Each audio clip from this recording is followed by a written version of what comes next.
Hello बच्चों, let's read the question. The vector of break bone fever is. First option is culex, second is aedes, third is anopheles and fourth is none of these. So question में कह रहा है कि जो break bone fever है उसका क्या vector होगा.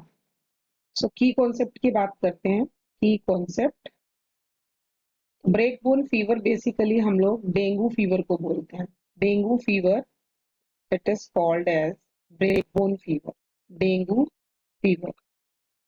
और बेसिकली ये जो डेंगू फीवर है, this is caused by, it is caused by dengue virus.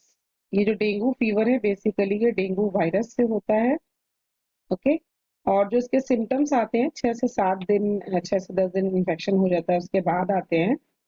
बहुत सारी स्पीशीज हैं जो कि कॉज करती हैं. बहुत सारे मॉस्किटोज हैं. Many species of mosquitoes you can say. तो मॉस्किटो की अगर हम लोग बात करें तो डेंगू वायरस जो स्प्रेड होता है वो स्प्रेड होता है फीमेल मॉस्किटो से. फीमेल एडीज इजिप्टी से. Aedes aegypti. Aedes aegypti. इससे ये जो है कॉज होती है डिजीज एडीज इजिप्टी से. ओके. डेंगू जो फीवर है ट्रांसमिट होता है मॉस्किटो से जो कि डेंगू वायरस का इन्फेक्शन कैरी करते हैं. और जो डेंगू वायरस है ज्यादातर कहाँ पे मिलता है? दिस इज फाउंड इन सब ट्रॉपिकल एरियाज. सब ट्रॉपिकल एरियाज, इसीलिए इसको सब ट्रॉपिकल डिजीज भी बोल देते हैं. अगर बात हम लोग करें क्यूलेक्स मॉस्किटो की, तो जो क्यूलेक्स मॉस्किटो है वो बेसिकली क्यूलेक्स ये जापानीज इंसेफेलाइटिस कॉज करता है. This will cause Japanese encephalitis. Encephalitis. Encephalitis. और एनोफिलीज मॉस्किटो की अगर हम लोग बात करें तो ये तो मलेरिया का वेक्टर है.